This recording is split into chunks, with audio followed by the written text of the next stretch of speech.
and welcome back to the Ghoul Guides Association, the show where we talk about all things Gothic and pop culture.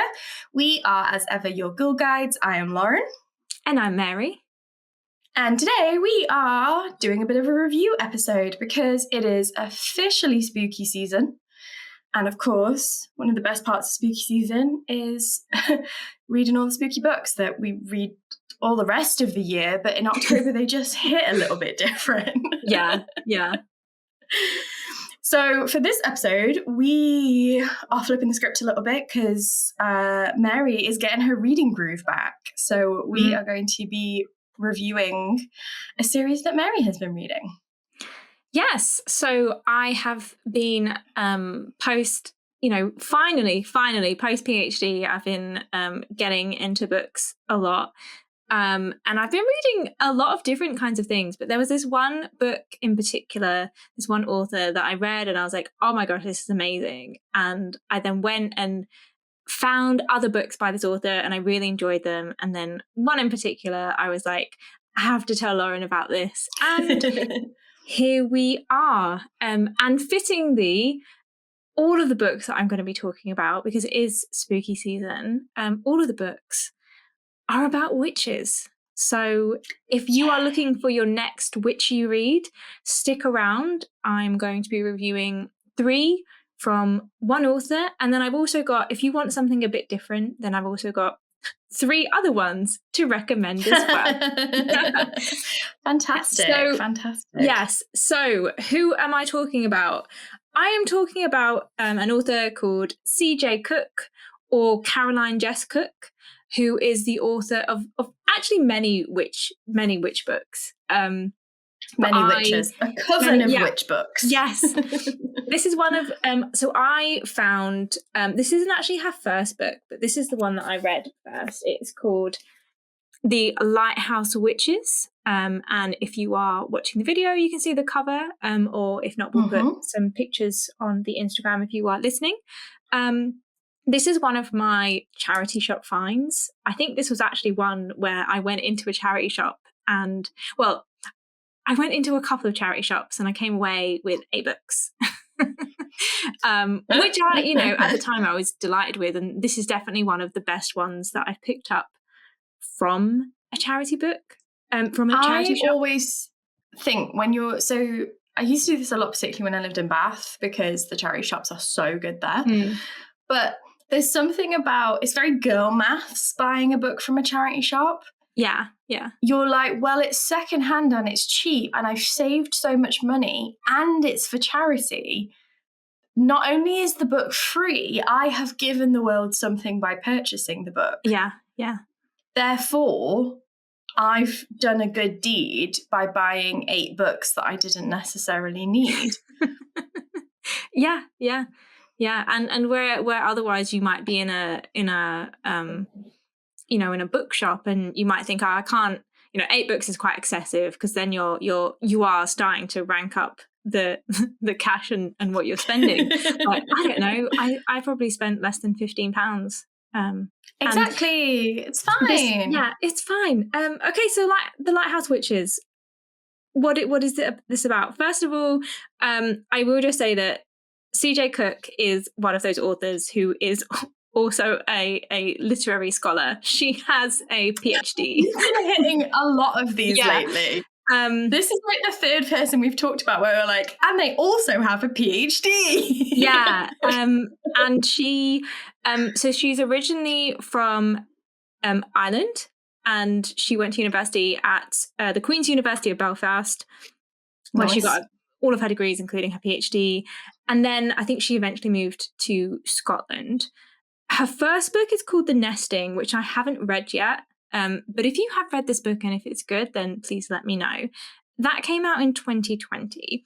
But this book came out a year later in 2021.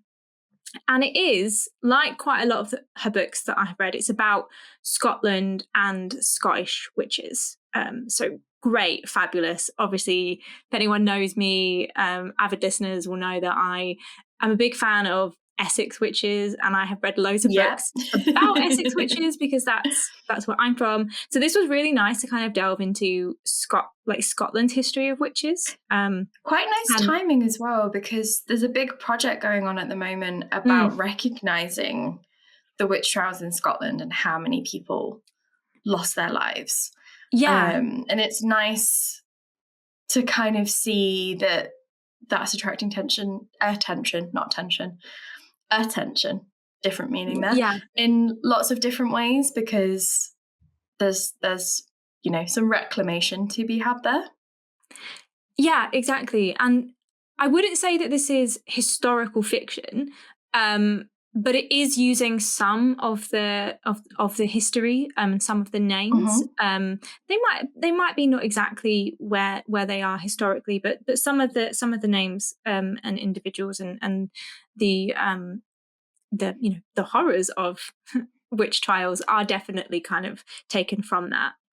So this book, it's set on a remote Scottish island by the cliffs, and it follows primarily a single mother and her 3 daughters. And the thing to bear in mind about this book, as with the other ones that I'll be talking about, is she writes as if there were 2 timelines. So you'll be reading a chapter and it will be following one timeline, and then the next chapter will be on the second timeline, and it will kind of keep switching back. So you're reading these 2 connected stories parallel to each other. The first timeline is set in 1998, and it follows single mother Liv Stay as she moves to the island with her children. She's just basically accepted a job to paint a big, massive mural on the inside of the lighthouse, which is on this cliff. It's been a very last-minute thing. She just packed up, bundled her kids into the car, rented a cottage, and is there now on this island.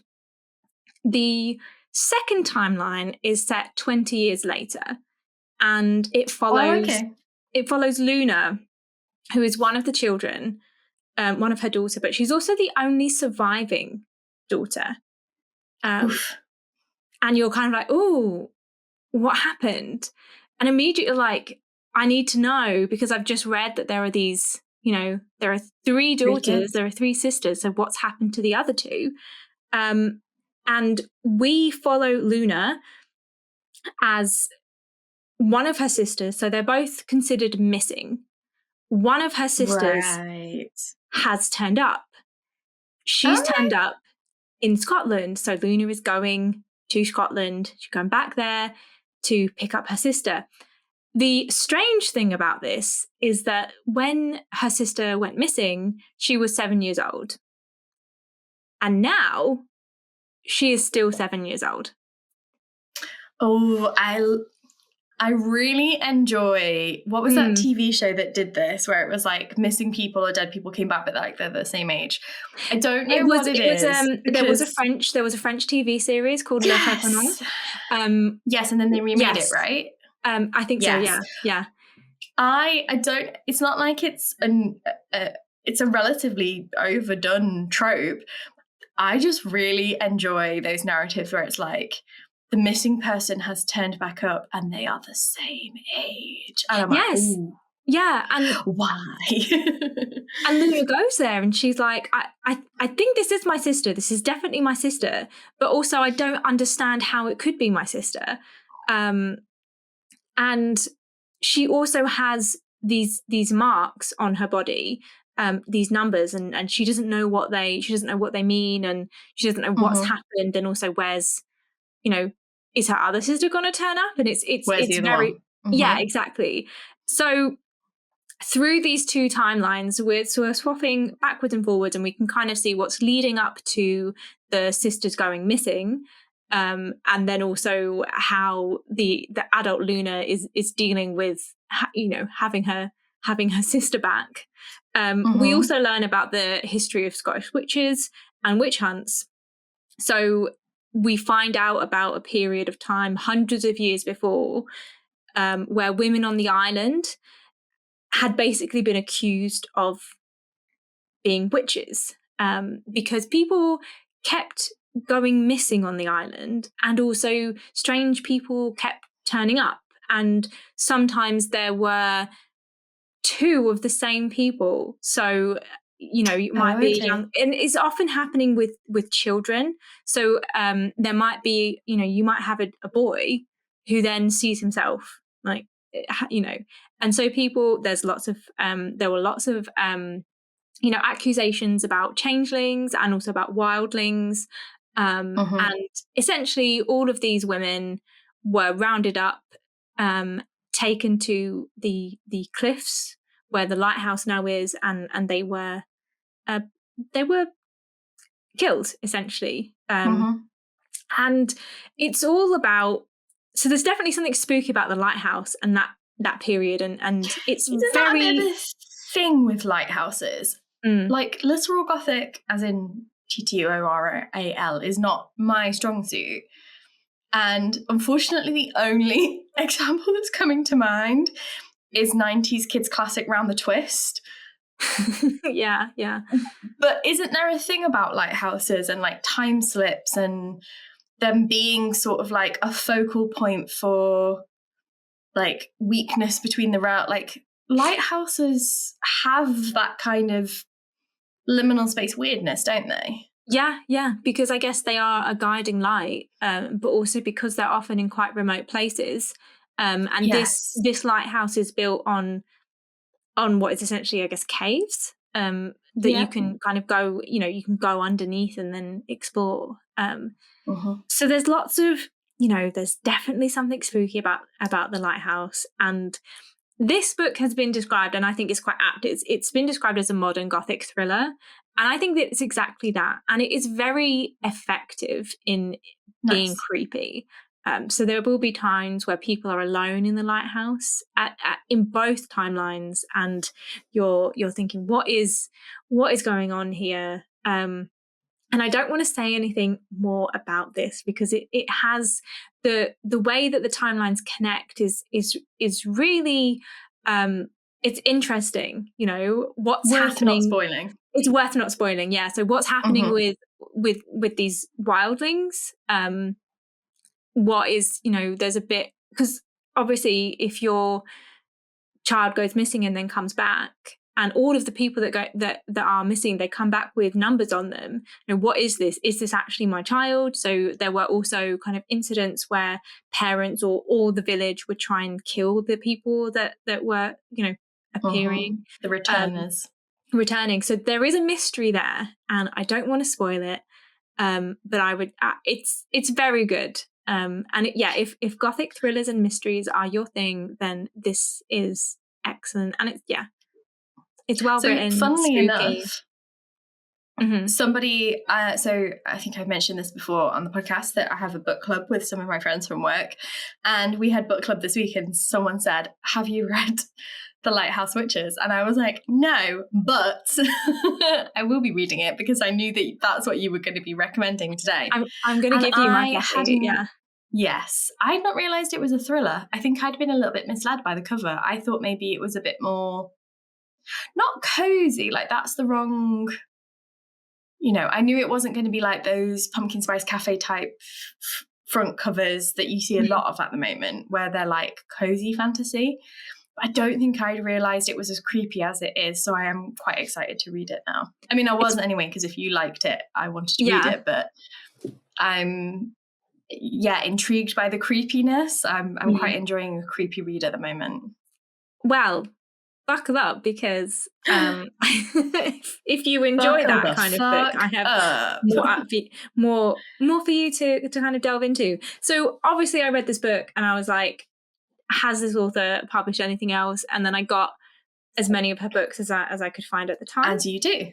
Yeah. So the next book, I think in the next book that I read is her 2022 novel called The Ghost Woods. And again, like if you're watching this, you can see this lovely cover. If not, please, if you're listening, go and have a look at our Instagram or something, and we'll put the covers there. So if you can see, there are mushrooms on the cover, which is, as we know, a favourite of Lauren.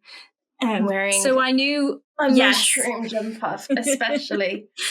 And I've just realised I'm covering my mouth, which is not helpful for the recording. But if you're on the YouTube, you can see this is an RSPB jumper, Royal Society for the Protection of the Birds. Because as I said about the charity shops, if you spend money at a charity, did you really spend money? Exactly. Yeah, exactly. So I know, Lauren, that one of your favourite books that you've read recently, but also maybe one of your favourite books of all time, I think ever. Sylvia Moreno Garcia's what is it? Mexican Gothic. Which, not to spoil anything, has a lot of fungi horror, mushroom horror. Yes, is there a word for that? Yes. Yeah, it's maybe what's the actual technical term? Mycology. My ecological horror Gothic, maybe? Yeah. God, that took me longer than it should have done.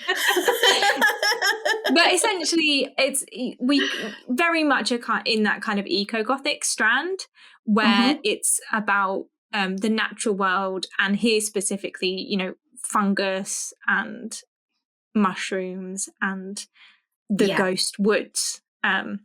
So again, and I think for some people, I guess you might get tired of this, where it's 2 timelines and you're reading them in parallel and you're like, oh no, but I actually quite enjoyed it, because for me the stories were different enough. And I can't really think of a time. Obviously some books are bad, but I'm a big Margaret Atwood fan. And Margaret Atwood almost always writes in 2 timelines. Yeah. There's always a present and a past timeline, and I can't think of a time where that has been a negative for me. Me either. I if anything, because this is also, I guess, in that kind of Gothic mystery-esque kind of fashion, it just makes you want to find out more and get to the end quicker. So I really enjoy this kind of this structure. I think there's something about either a dual timeline or a double narrative, or like a palimpsest type narrative, that adds to the creep and the terror and the suspense. Yeah. I think it's a really good way of building suspense in a narrative, because it's easier to pebble things when you've got 2 different narratives or 2 different timelines. Yeah, I can't think of a time it's ever put me off. If anything, it's usually me being like, ooh, yes, there's 2 timelines. So I was really glad. I quite liked it when I read this one. And again, because it's a really different story, and there is a mystery to be solved, and I guess there is a twist, which I won't be spoiling, because I think you should go and read this book. But I will tell you a little bit about the different timelines, and hopefully that will kind of whet your appetite if you're into. Well, I have one question. Yes. Are the woods the ghost, or is there ghosts in the woods? Okay, so this is the thing, right? Okay, so this is set in a remote place called Lichenhall, which is a large 16th century private house. So a very big, fancy house. Lichen. Yes. Or lich. Oh, so like lichen, lichen. I don't never know which way around you say it, because that's a fungus, isn't it? Yeah. Lichen? Yeah. Is lichen a fungus? Yeah. I potentially. I'm not a fungus expert. I read books. I and watch films. But I think that it would make sense that it would be a fungus reference, especially because the couple that live there, the husband is a professor of biology and he studies fungus. So it would make sense that they either inherited this hall, or he bought it, or that kind of inspired him in his research. And this hall is this house is like in the middle of a large expanse of woodland, which has got the reputation of being called the Ghost Woods. And it's home to a very wealthy couple. They're called the Whitlocks. And their son, / grandson. It's a little bit, who is this person? But so it's the three of them that live there. They are quite elderly, and Mr. Whitlock has dementia, and he's also in a wheelchair. So for lots of the novel, he is mute and kind of being pushed around in his wheelchair. So, and sometimes he can move about erratically, and there is a bit of a kind of question about what is actually wrong with him, and how well or not well is he. But most of the dealings are with Mrs. Whitlock. And this is essentially a house where young, unwed women are sent when they're pregnant. So it takes place in the 1960s. So this was a time where there was a lot of shame around women and young girls who were having sex before getting married, and then, getting knocked up. And then especially if the boy that they had sex with didn't want to marry them, you then have to kind of, what do you do? So a lot of women were kind of sent away for mother and baby homes. Yeah, mother and baby homes for 6 months to a year, depending on, how much their family could afford, and how much they were showing. They were sent away, where they would stay in the home, they would give birth, and then their baby would be adopted out. And that's essentially what happens here. So women are sent here and young girls are sent here. Often there are no doctors, because if there's a doctor, then sometimes that leaves records. And I think with some of the adoptions, the adoptive parents might want to pass off the baby as being biologically theirs. So sometimes you would also have a wealthy couple who aren't able to have children. They might go away for a bit and then come back and be like, oh yeah, I've had a child. And so there's a lot of secrecy here, which is kind of helped by its physical location. It's very secluded. Is it set in Ireland or in Scotland? It's set in Scotland again. And in the local area, the house in the woods, there's a lot of kind of stories and legends about it, about witches and magic and evil fairies. So you can see the mushroom rings. Obviously he used to be a biology professor, so he would be very interested in mushrooms and things. And he cultivates them a lot. So he has a whole room where he's got all of these little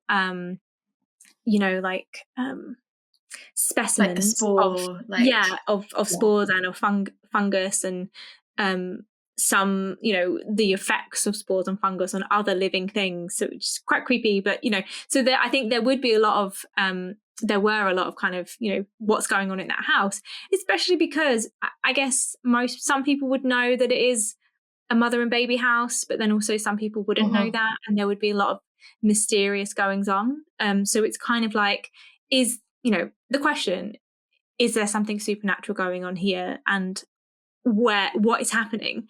So the two timelines, the main one, I guess, is with a woman called Pearl Gorman, and this is in 1965.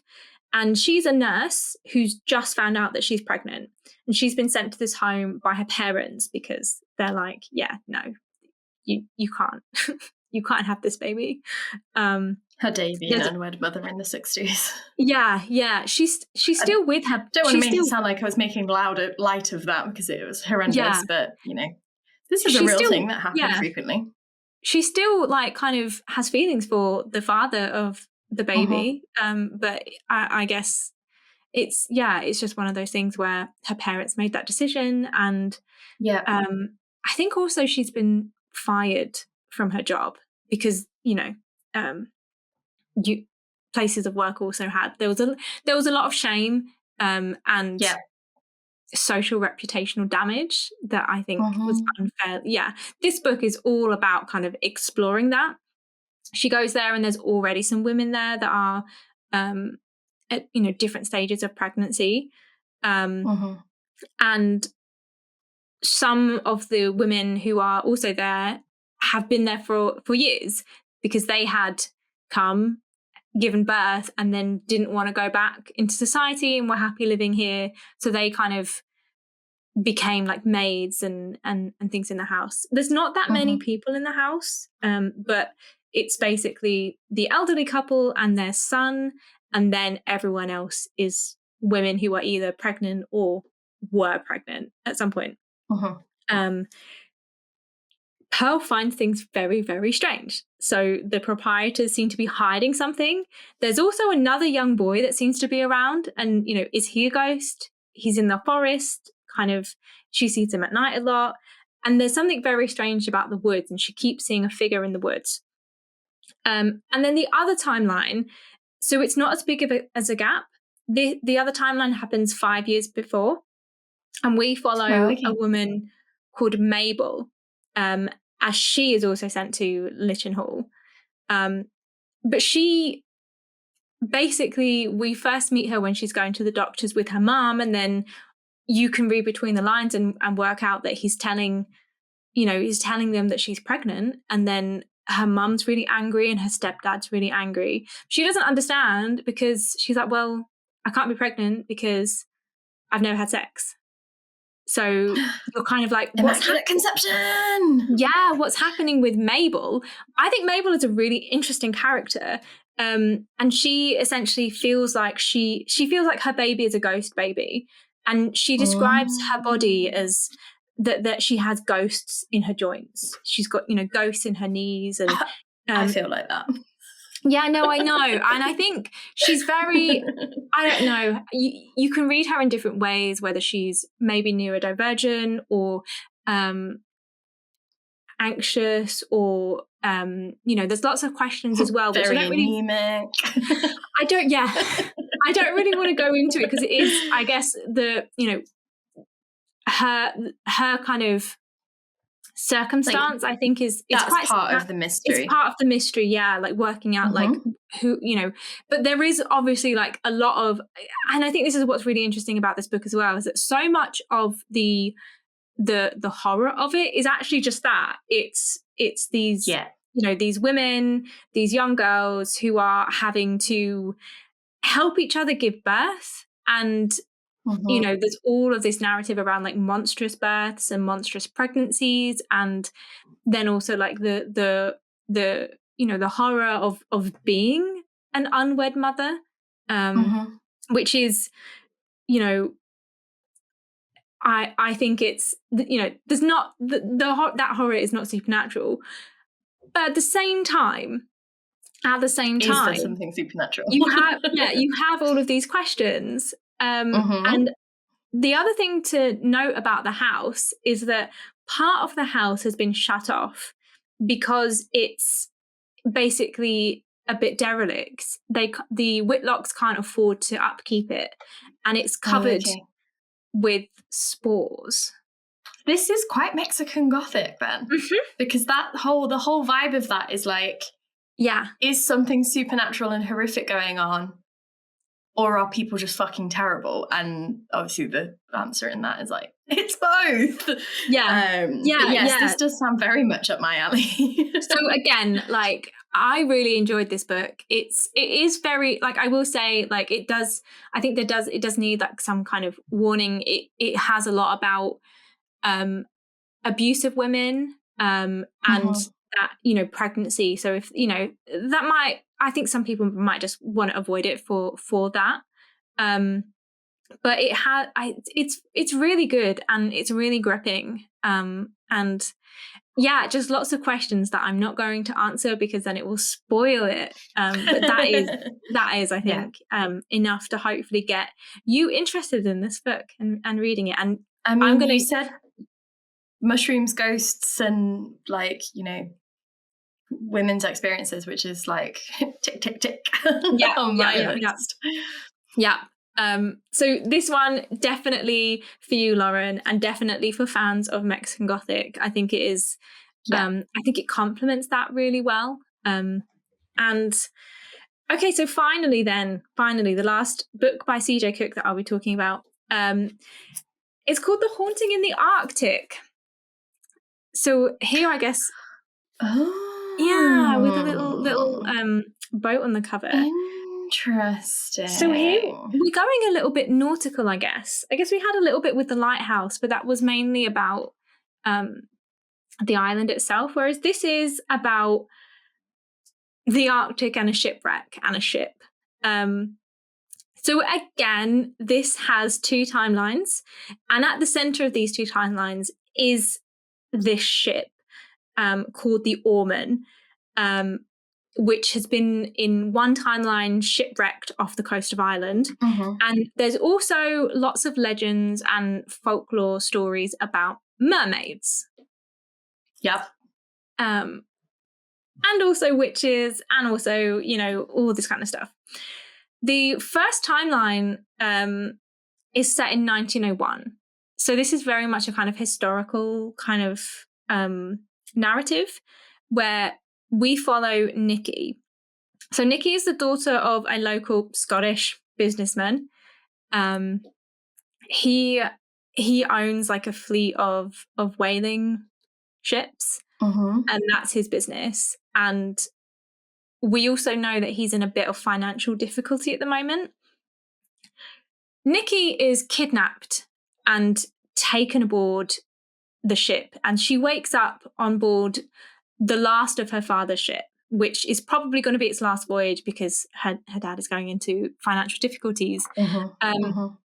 She wakes up aboard this ship and it's already set sail, and it can't turn back because there's all these people on the ship that, you know, they need to go to Iceland, do their whaling, and then come back and then get paid. So they're not going to want to turn back. Just for one girl. So she's stuck here with all of these men. She's the only woman, and obviously it's freezing. So That's it's very much in of itself. Yes, it is terrifying for her. The other timeline, it's a bit iffy on when exactly it's set, but it's, I would assume, some kind of present day because there's a lot of technology. Yeah. And here we're following a woman called Dominique. It's definitely over about 100 years later, I would say. She is documenting and video blogging the shipwreck. So she's one of these kinds of people who, at the beginning, she doesn't have a massive online following, but she has been going to this ship. It's in Iceland and it's, you know, very icy and cold. She's been camping there and she wants to document it because it is scheduled to be destroyed. So she wants to document the ship and the area before it gets totally destroyed. She soon discovers that she's not alone on the ship, and her story is kind of uncovering the history of the ship and its last voyage, which we are also reading about because we're reading the other timeline. Got you. I don't want to say anything more about this. I think this is probably my favourite one of them.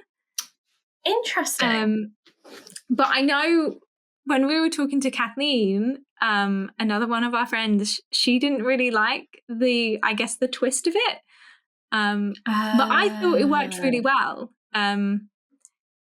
So yeah, I'm going to leave that as a kind of mystery for you. And if you do read this book, then I want to know what you think of the ending because I think it's really interesting and clever.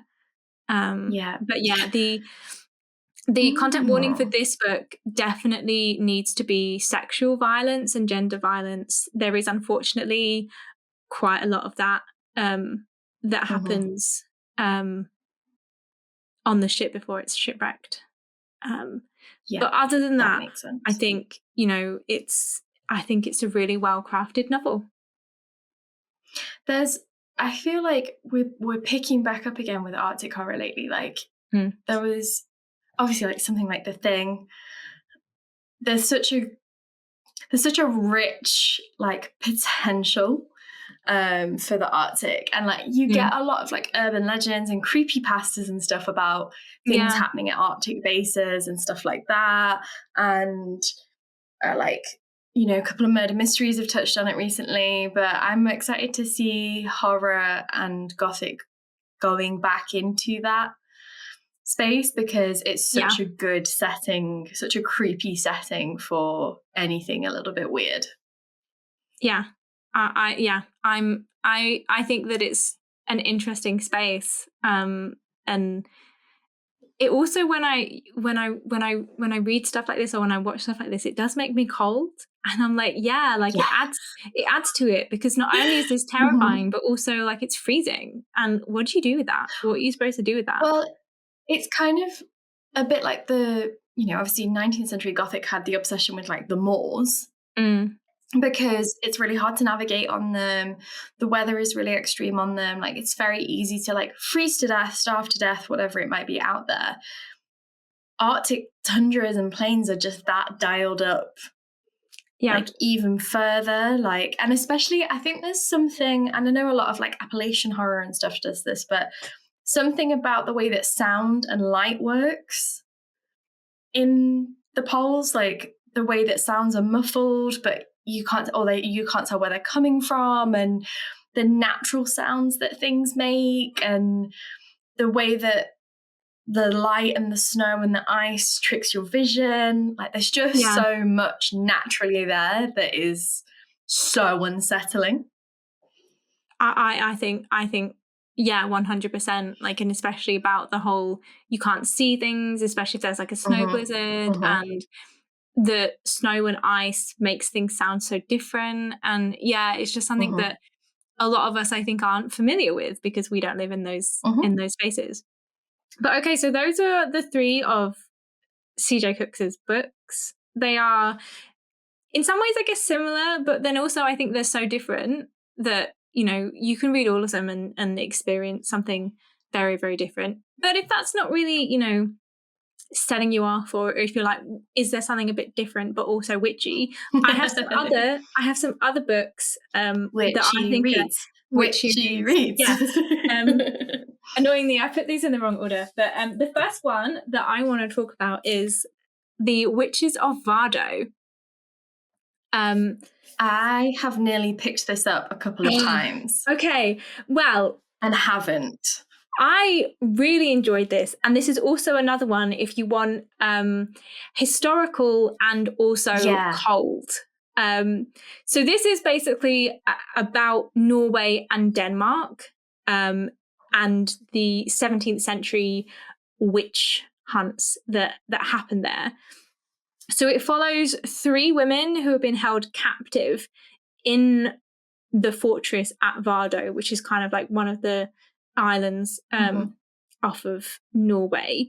It's set in 1662, and it's a kind of fiction. So it's a fictional retelling of the women accused of witchcraft, and it does weave in some of the transcripts of some of the trials that happened there. The 3 women that we follow are Ingeborg, who is the daughter of a recently widowed woman called Sigrid, and she's been accused of witchcraft, and she's been taken to Vardø. Then her cousin, Maren, who her mother is in the novel, she's called a witch. She's been accused. I think she's been murdered. Or if she hasn't, I can't remember. If she hasn't been murdered, then she is being blamed for a kind of shipwreck and an accident that happened. And Maren is very proud that her mother's a witch, and she's from a kind of different part of Norway that is more accepting of that kind of magic. And then we also follow a woman called Anna Rodius, and she is the former mistress of the King of Denmark, and she's also a skilled herbalist and healer. So she is used to kind of like the high life, the expensive life of, the court being life, a king's mistress, and being a king's mistress. But she's been betrayed, I guess, and he's sent her to Vardø to be tried. It's a good way to get rid of your mistress, isn't it? Being like, I was bewitched. Yeah. So soz. Yeah. I'm not going to say much more about this book, but it is. I think it's very different from anything that I've read before. And interesting. yeah, it tells. I didn't know that much about, Norway and Denmark and their witch trials. So this was a really interesting kind of way into that. And if you are someone who likes those kinds of historical witch books that kind of really, they're well researched, but they blend fiction and history, then this is a really good book to There's something read. so satisfying to a good historical fiction. Yeah. Like that you can read it and you know it's a fiction and you're not going to be like, hey, did you know this fact? But you know you're learning at the same time. Yeah. Like, and it's so satisfying. It's so good. And it's obviously, I think as a lot of witch kind of narratives are, it's very much feminist and criticizing the patriarchal control that societies have over women, and also of different races and different kinds of indigenous because Denmark relations. colonized Norway, didn't it? Yeah. And I don't know if Norway so much, but I know that like the more northern parts of like the Nordic, like Norway and Iceland, like Christianity was a lot later to get there, literally just because it's a little bit more, it's difficult to mission somewhere like that. And that a lot more of like that pre-Christian pagan, like nature-based faith and animism and stuff like lasted. So it's one of those things that I will fully confess that I only know this because of Frozen. And I only looked this up because of, being interested like from Frozen, and then finding out about like, that there's like native Norwegian peoples, like, and, the tradition, and it's really, really fascinating. So I feel like that is something that in mainstream Europeans, so to speak, like we kind of leave, like the Scandi Norwegian, we're often like, you stay over there. And of course, as our listeners know, I'm a fan of Moomin and Labubu, so I'm already primed for a bit of Norwegian folklore or Finnish folklore. It definitely draws on that. I think Maren and that part of the book, it's in part of that kind of more indigenous Norwegian society. So yeah, it's, if you want to learn about that, then I think it's really good. Yeah. I'm slamming. The only reason I've not picked it up is because I haven't seen it in paperback yet, and I'm on a hardback ban, which is why I've not picked up The Bewitching, which is Sylvia Moreno Garcia's latest one yet. Give me the paperbacks, or donate loads of money to this podcast so I can buy hardbacks. Yeah. If you want us to review more hardbacks, then that's how you do it. Well, that's how I justified buying Catabasis, because I was like, I'll review it for the podcast. Yeah. My mum gifted me this hardback book. Okay, switching things up a little bit, but again, we're still keeping with witches. Gear change. I have so many books on my desk that, but I do want to show you the covers because they're really nice. So the next one that I'm talking about is The Year of the Witching. Wait, stop. Oh my gosh! Oh, have you read this? Yes. Is this one that you're going to review as well? Oh.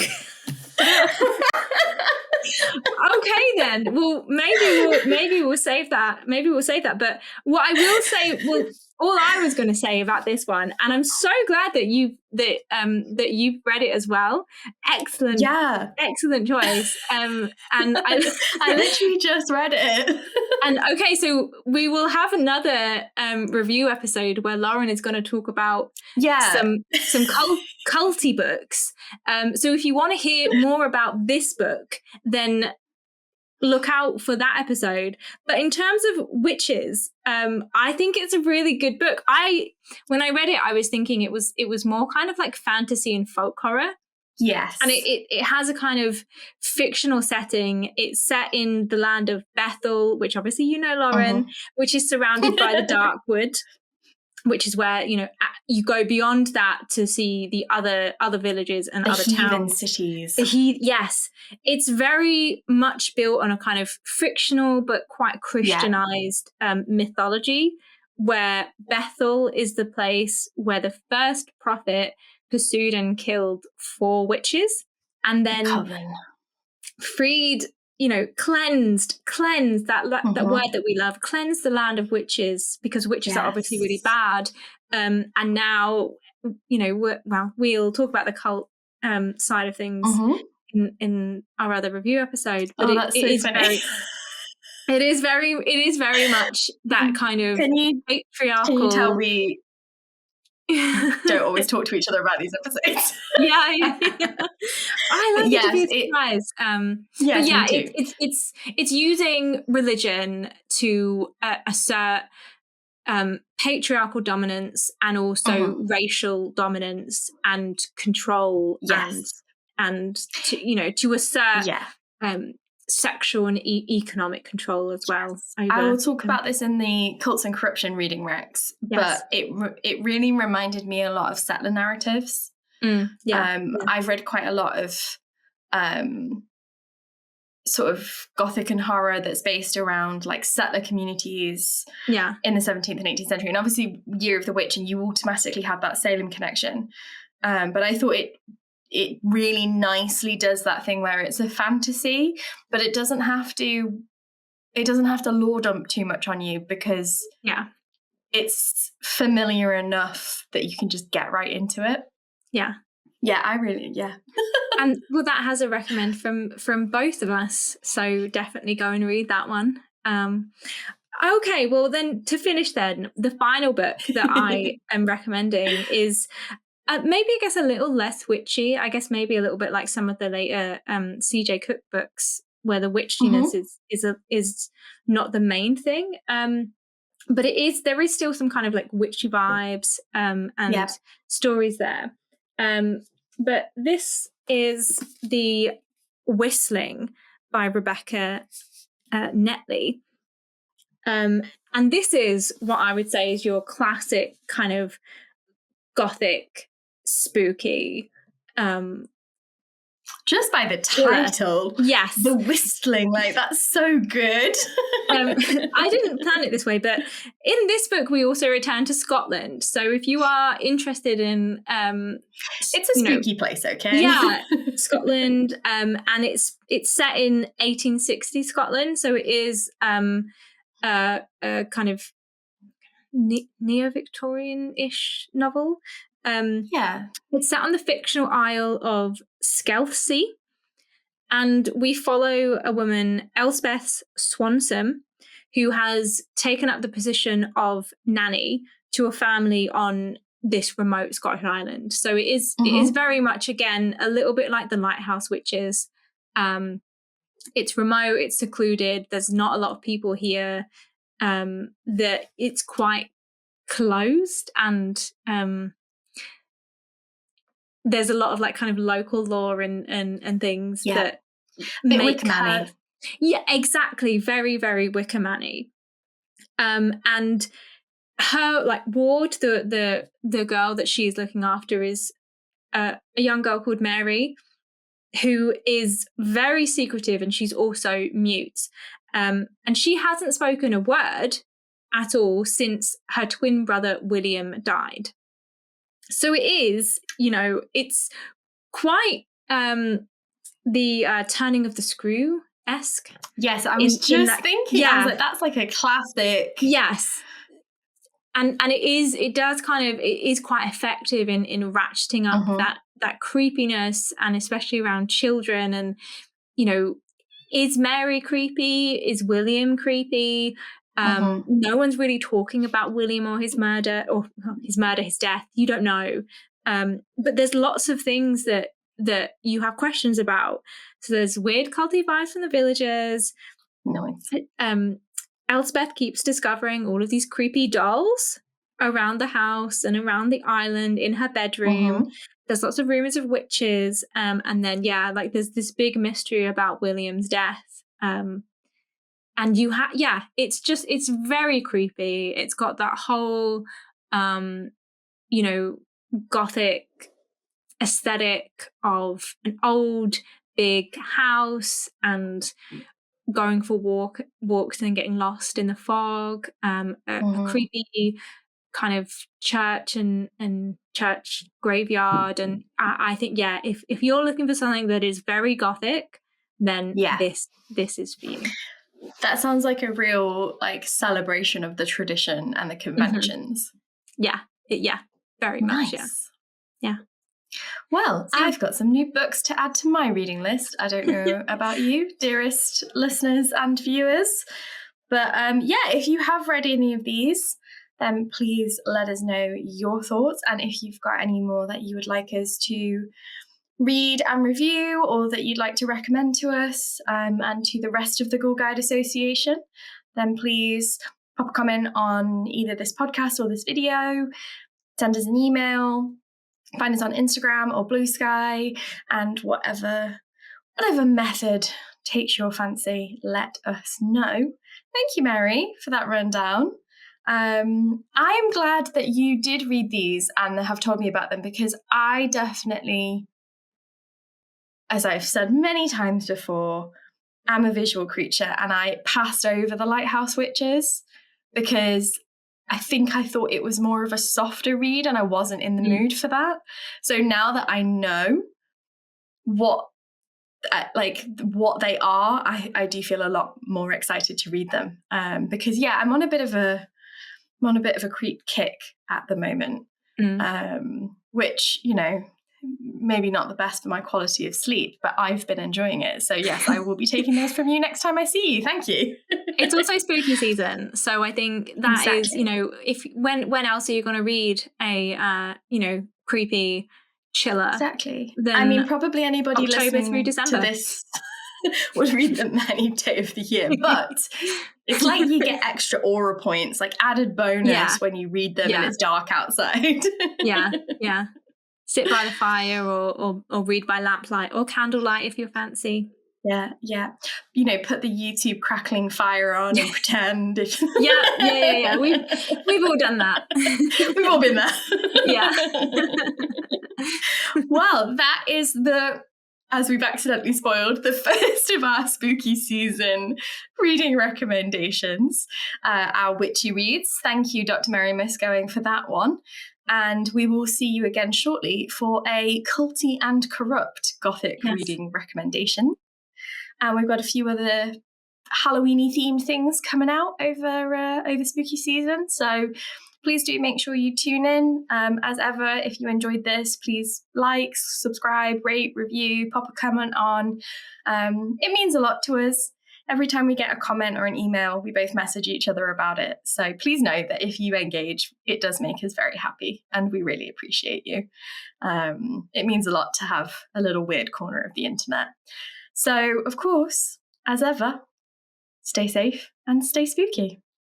Stay safe and stay spooky.